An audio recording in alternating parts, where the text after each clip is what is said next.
Good day. Let me first introduce myself.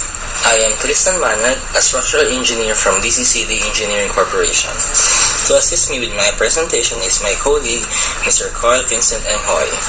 I've been in my company for almost 7 years and about 1 year MIDAS user. For today's discussion, I will present you how MIDAS improve our ways and techniques in dealing with circular steel tanks. Thus, my title of the presentation is MIDAS Gen for Finite Element Modeling Based Design of Steel Water Tanks. So, for the contents of the project, first we'll be discussing the project background. Second will be the steel tank design using API 650 procedure. Next would be the FEM analysis using MIDAS Gen, wherein our focus would be the modeling, loads and loading combinations, and the results and analysis, and finally the conclusion. For the project background, the project is located in the Philippines. It is a welded circular steel tank with a diameter of 14.75 meters. Its top of shell length is 12 meters while the top of roof is 13.23 meters. The maximum water level is set at 9.8 meters from the ground level. Its roof type is a supported cone roof with a 9.46 degrees Celsius consisting of channels, angle bars, and eye sections. Shell thicknesses ranges from 7 to 10 mm. Sketch and annular plates has a thickness of 8 mm, and the roof plate has a thickness of 7 mm. The steel plates has the following properties: material of A285 grade C, a yield strength of 205 megapascal, an ultimate tensile strength of 380 megapascal, a modulus of elasticity of approximately equal to 200,000 megapascal, and a corrosion allowance of 1.6 mm. So in this slide, you can see the schematic diagram of the steel welded tank. It is divided into 5 shell courses from the bottom. Shell course 1 up to shell course 4 has a height of 2,420 mm, while shell course 5 has a height of 2,320 mm. So, what is API procedure? So, API stands for American Petroleum Institute. Its first edition was published in 1961, and the latest edition was the 12th edition published in 2013. API 650 established the minimum requirement for the material, design, fabrication, erection, and inspection of various types and sizes of welded storage steel tanks. API 650 has limitations. Number 1, it can be only applied to tanks whose entire bottom is uniformly supported, and for tanks that is in non-refrigerated service with a maximum design temperature of 93 degrees Celsius or 200 degrees Fahrenheit. API 650 consists of 10 sections and 25 annexes. For our purpose, we limit our analysis to these particular sections and annexes for the design of steel storage tanks. So Section 5 deals with the design of the tank, Annex E and EC for the seismic design of storage tanks and commentary, Annex C, G, and H for the requirements for the roof design, Annex F and V for the design of storage tanks for small internal and external pressures, and Annex A for the optional design basis for small tanks. So let me focus my discussion on API procedures in 2 major items. First would be the thickness calculation using the 1-foot method. It is indicated in section 5.6. This calculation method is indicated in section 5.6.3 of the code. It is a method of calculating the shell thickness at design points 1 foot above the bottom of each shell course. It is limited to tanks with diameter 61 meters or less. If in case the tank is bigger than this limit, API suggests the use of variable point method, which is also indicated in this code. In our case, since our tank is within this limitation, we will be using this procedure.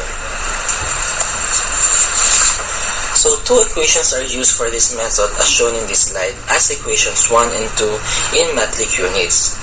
TD and T sub T are design shell thickness and hydrostatic test shell thickness. D stands for the nominal tank diameter, H for the design liquid level, and G would be the specific gravity of liquid to be stored. CA stands for the corrosion allowance, and SD for the allowable stress at design condition. S sub T is for the allowable stress for the hydrostatic test condition. Values for S sub T and S sub T were derived from section 5.6.2 of the API. These values depends on the tensile and yield strength of the materials used. So using the following parameters, we can see that the assumed thickness for the tank is adequate as per the 1-foot method. The second focus of my discussion under API 650 procedure would be the calculation of dynamic hoop tensile stress due to hydrodynamic pressure. As we all know, this stress can be visualized by cutting the vessel in the longitudinal axis and considering an infinitesimal length as shown in this figure. The internal pressure exerted on the walls will cause the thin walls to be stressed, thus a reaction force will be induced in order to balance the internal pressure in the vessel.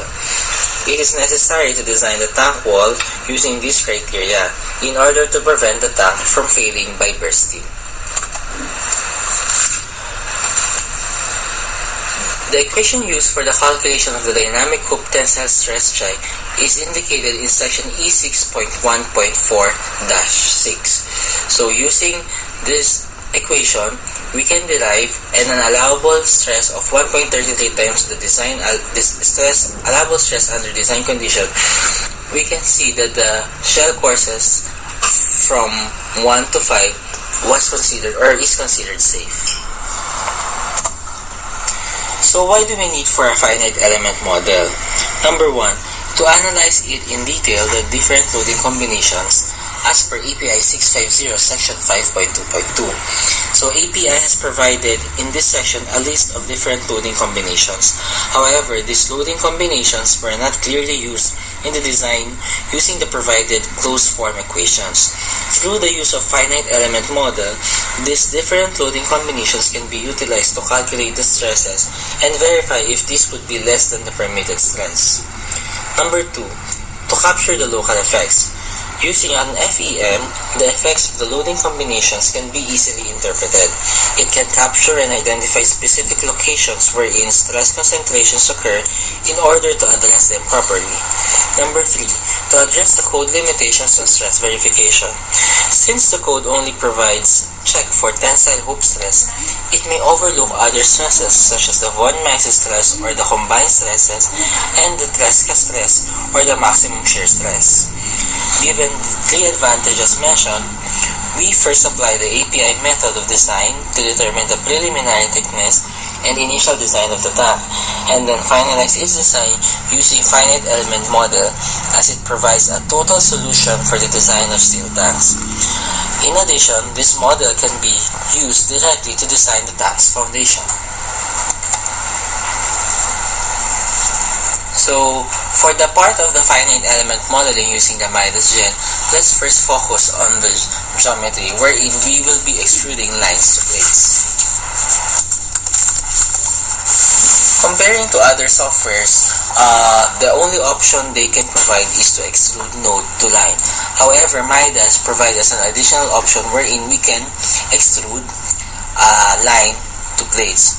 So first, to show this procedure to you, let's create 3 nodes, 1 for the center and 2 for the pair of points on the circle, perimeter of the circle. So we'll be inputting the diameter along the x-axis and the diameter along the y-axis. So as we can see, we already created the 3 nodes, so we will be forming a circle using the line element using the 3 nodes. So we'll click the curve type, circle by center and 2 points. We'll be using an element type of beam, selecting the material and assume section. We'll be dividing it into 144 segments. This 144 segments corresponds to a 2.5 degree interval on the shell walls. This may be varied depending on how mesh or how you want to divide the wall of your tank.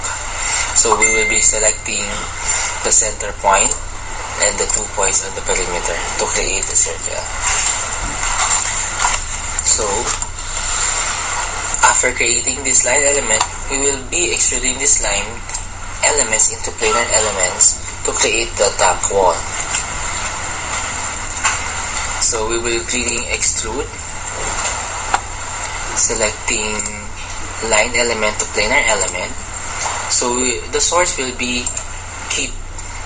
we will be ticking the box for the move, since we will be needing this element as we replicate it into the 5 shells.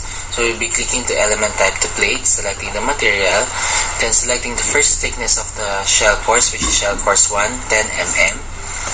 Then we'll be translating it with the distance of 2.42 meters as shown on the previous slides. So we click apply. Okay. So we will be repeating this value, or this procedure rather, until we achieve the 5 shell courses. So we can see that this option can, or rather this additional feature of MIDAS help us to model easily and fastly the different walls for the tank. So now we'll be doing it for shell course 3, applying the appropriate thickness and the appropriate height until we reach shell course 4. So again, we'll be clicking we're currently ticking the box for the move option, since we'll be needing this element to replicate it from line element to plate element. This move option is used to ensure that the line elements would be remain after moving. So we'll be translating for shell course number 5. So select the elements, then we'll be changing the height to 2.32. Then click apply. Now we already created the walls of the tank, so we will be meshing these elements in the horizontal direction to achieve finer mesh. So we'll be using the divide command. So divide, we'll be clicking planar, then the number of division would be, along the x would be 1 and along the y would be 5 to achieve a 0.5 by 0.5 mesh for the walls. Then that's it. So for the bottom plates, we will then first activating the bottom part of the tank. We will be creating a line element from the side of the circle to the center. Then we will be extruding this line to plane by rotating the line. So let's still click extrude, line to planar element. Now since we will not be needing this arbitrary element, we will be ticking the box for the remove. So we'll be clicking the element type plate, then the material, and the thickness for the bottom plate is 8 mm. Then we'll be clicking the generation type to be rotate. So the number of times will be also 144 to correspond to the number of mesh of the wall, and then 2.5 degree. Then we'll be rotating it on the Z axis, and then click apply. So once this was created, we will be using the automate function to mesh the bottom plate quickly. So as we click the elements, so the method of automesh will be planar. Select the elements. So type is quadrilateral. Then we will be inputting the mesh size, which is 0.5 meters. Then the thickness of the bottom plate is 8 mm. Then we'll click apply. So we can also mesh this bottom plates in triangular or quadrilateral. So since the bottom plate is meshed in a triangular direction, automatically MIDAS will create a triangular place on the center of the plate, on the center of the bottom plate. So now we'll be assigning the soil stiffness or the support of the tank. So we will be using the soil stiffness using compression only spring. This will be very useful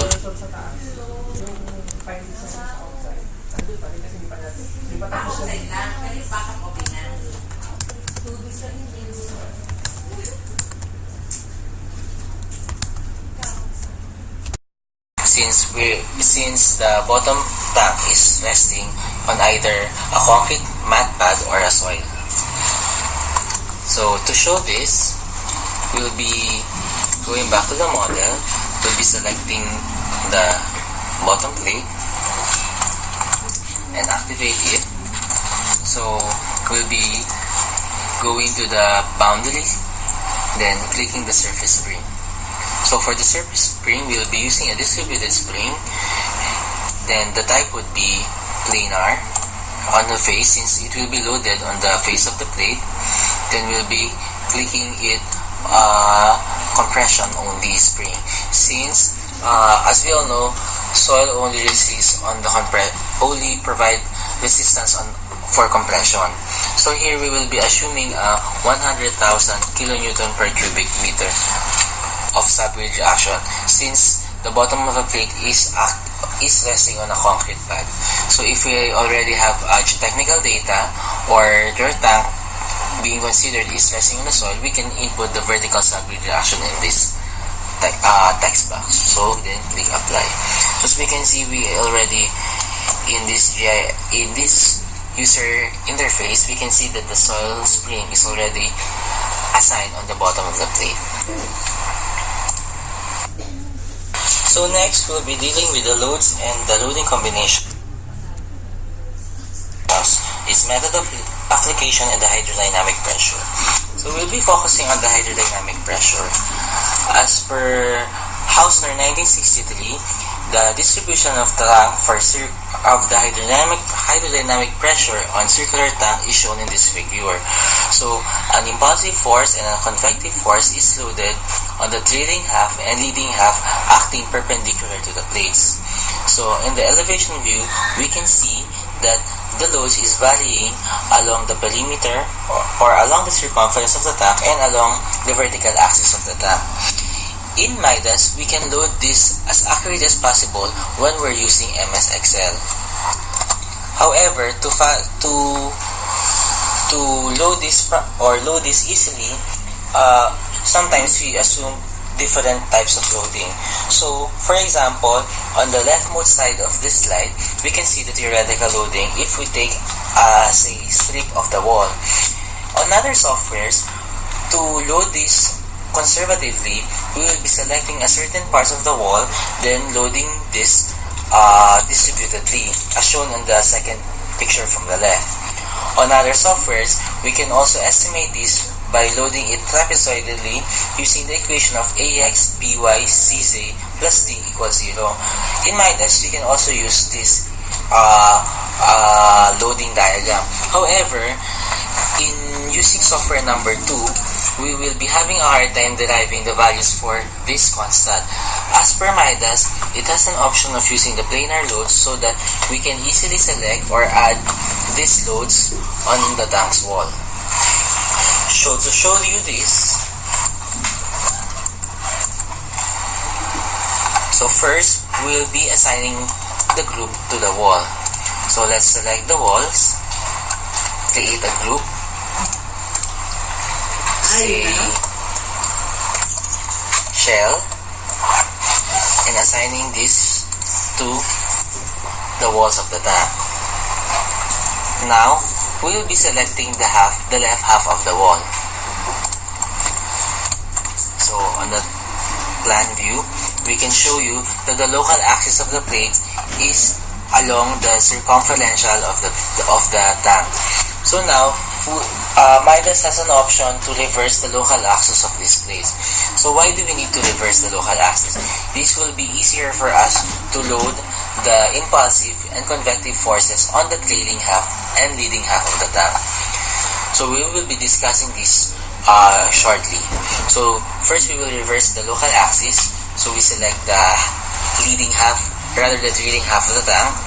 Go to Node Element tab, click the change parameters, click the reverse element local axis, then planar. So there's an option to reverse the element attribute. If this box is checked, we will be reversing all the attributes of these elements, including its load. Since we don't want the loads to be reversed and the local axis will only be reversed, we will unchecking this box. So after unchecking, since we will not be reversing the element attribute, we will be clicking the apply method. So as you can see, we reverses the local axis, but the loads didn't reverse. So now to assign the plane loads, we will be going to loads, assign plane loads, define plane load type. So first we will select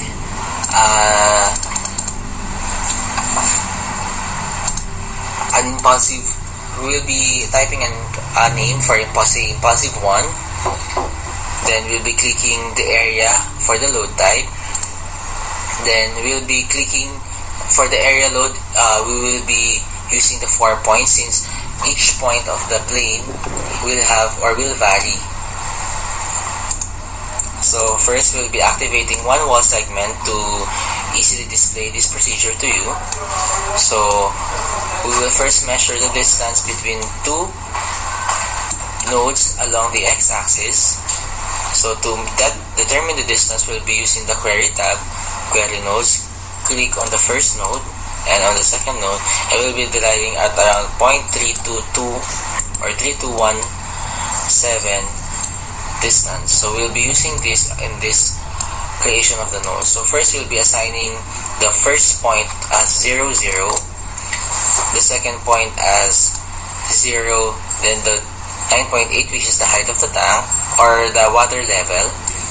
Then we'll be using the distance we determined, which is 0.32 and 9.8, and for the 0.4 will be 0.32 and 0. So we assume loads such as 35 kilonewtons, 6, 7, and 36 to show you the differences on the loadings. Then we're clicking add.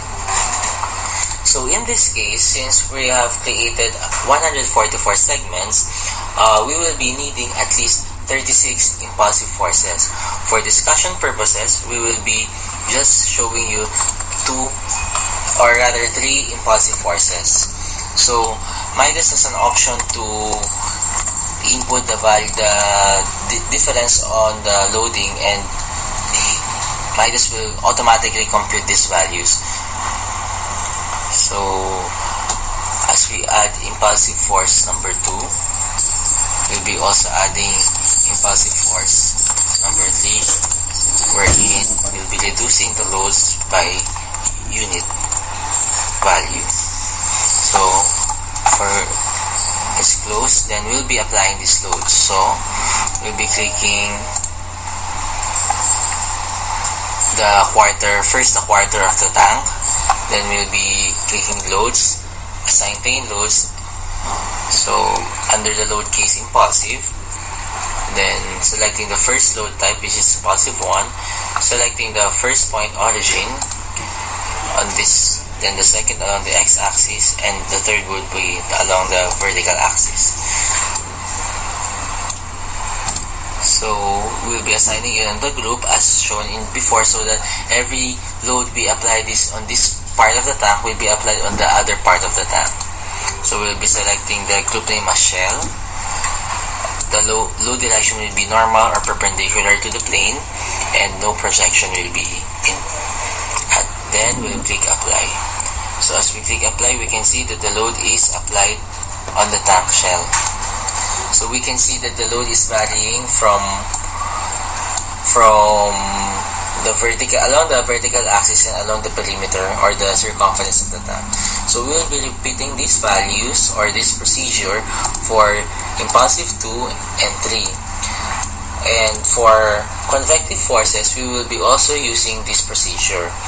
Take note that when we assign the 4 points on the loadings or on the plane load type, we should assign it either counterclockwise or counterclockwise. So as you can see, we apply already impulsive force 3. So we'll be removing the local axis to show you properly that the loads are loaded on the trailing half and leading half of the tank. So zooming in, you can see that the loads are varying on 4 points, varying from vertically and along the circumference. So after doing this, we can arrive on this image for the impulsive forces. So we can see that we loaded the impulsive force closer to the theoretical load rather than assuming distributed loads on each plate element. So this will be also done in convective force and vertical acceleration.